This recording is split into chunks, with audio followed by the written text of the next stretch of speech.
People see the beauty of homesteading, the fresh eggs, the harvest, the animals, and think, that's a simple life. But the truth is, it's anything but simple.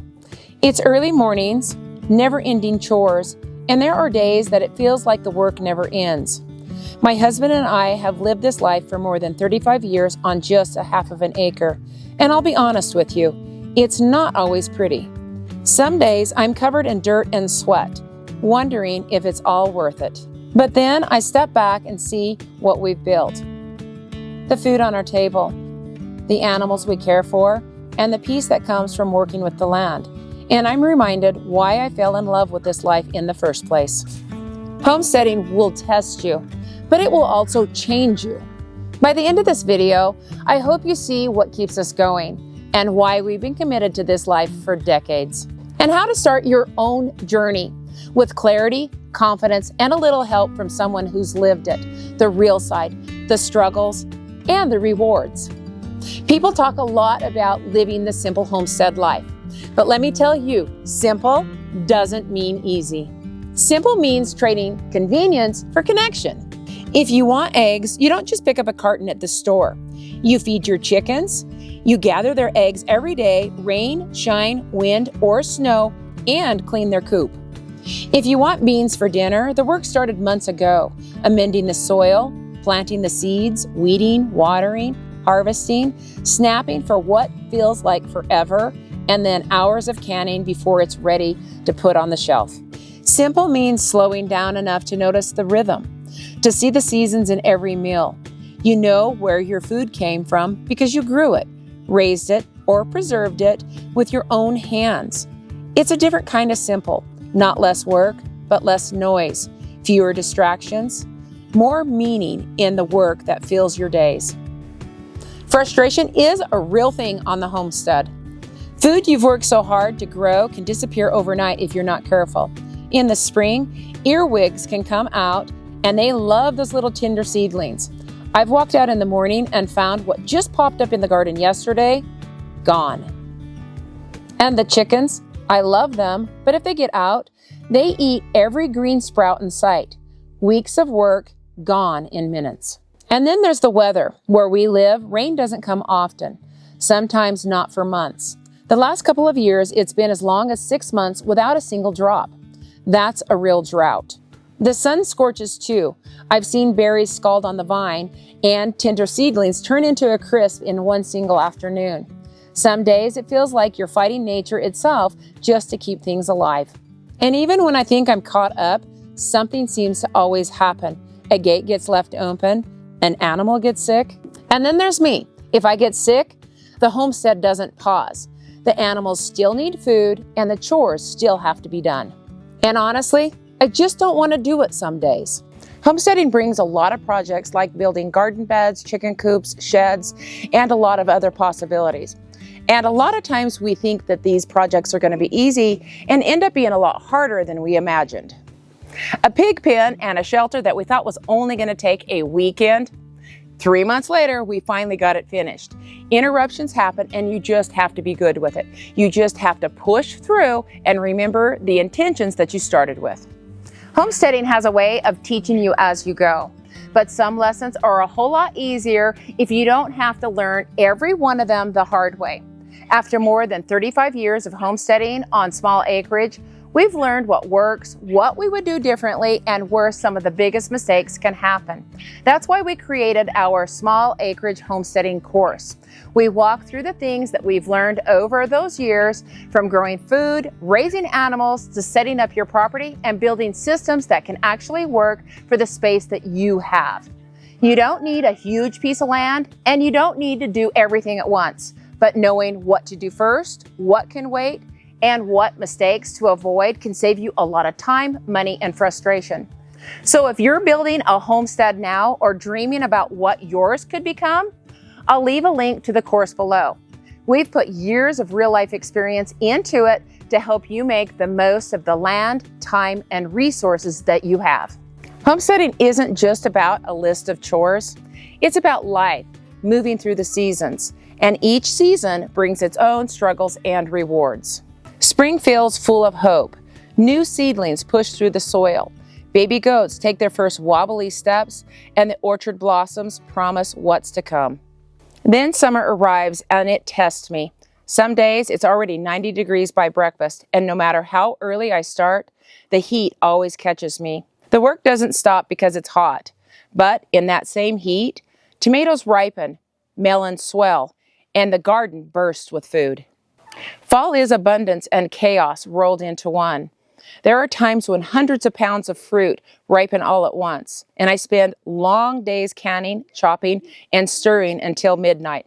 It's exhausting, but when I see the shelves lined with jars, I know the work will carry us through the winter. And winter may quiet the garden, but it doesn't quiet the work. Cold winds bite, branches need pruning, and animals still need that extra care. But in those still months, I see the bones of the homestead, and I'm reminded of why I love this life. Each season tells a story, and together they make up the rhythm of homesteading. Hard, yes, but filled with beauty. On just 1/2 of an acre, we can't grow everything, especially true with the feed for all of our animals. We don't have the ground to grow alfalfa, and honestly, we don't have to worry about the equipment that it takes to farm it either. So yes, we bring in hay and feed. In some ways, hauling, stacking, and storing it might feel like more work, but it's part of the rhythm here, and it's what allows us to keep the animals that give back so much while we're using the land to raise and grow our family's food on. And that leads me to a question that I hear all the time. If you have to bring in all of that feed for your animals anyways, wouldn't it just be easier or even cheaper to just purchase your groceries from the store? It's absolutely a fair question. On our 1/2 acre, it isn't realistic to be able to grow all of the feed that our animals need. We supplement where we can, and we do a fair amount of that. But yes, we do bring in grain and hay for our animals. But here's what we learned. The value of homesteading isn't whether or not we buy feed. It's what we gain in return. And this is individual for every homestead and their goals. It's to produce our own family's food, not necessarily our animals. The milk, eggs, and meat from our animals cover their cost. So, is it worth it? For me, absolutely.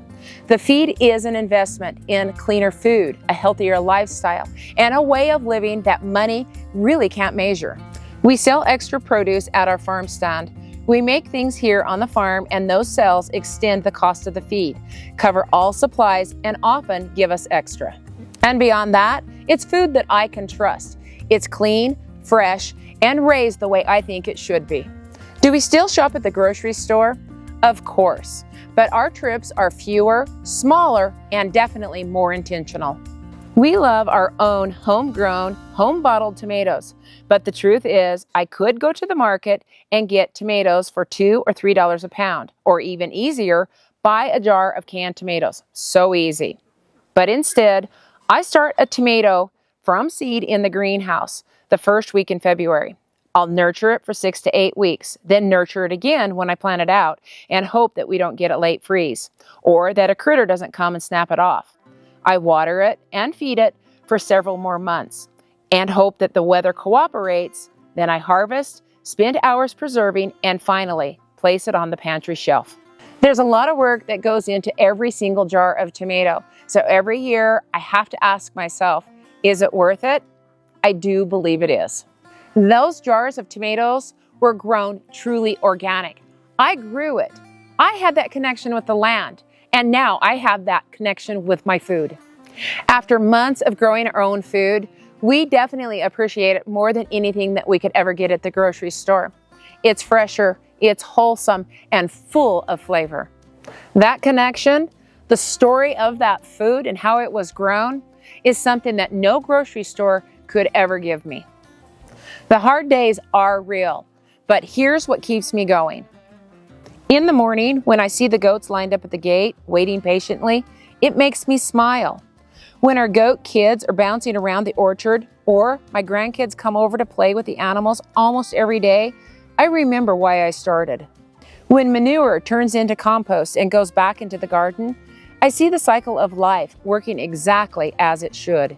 There's nothing like watching our grandkids coming to experience the little farm that we've created.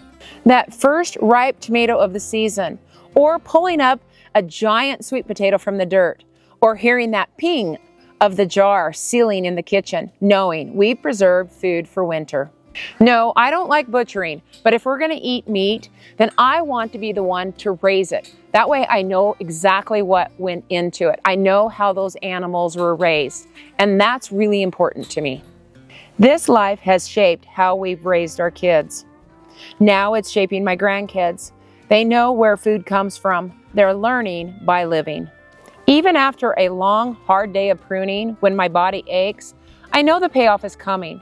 The fruit, the jars, the meals on the table, that's worth it. It's not all beautiful.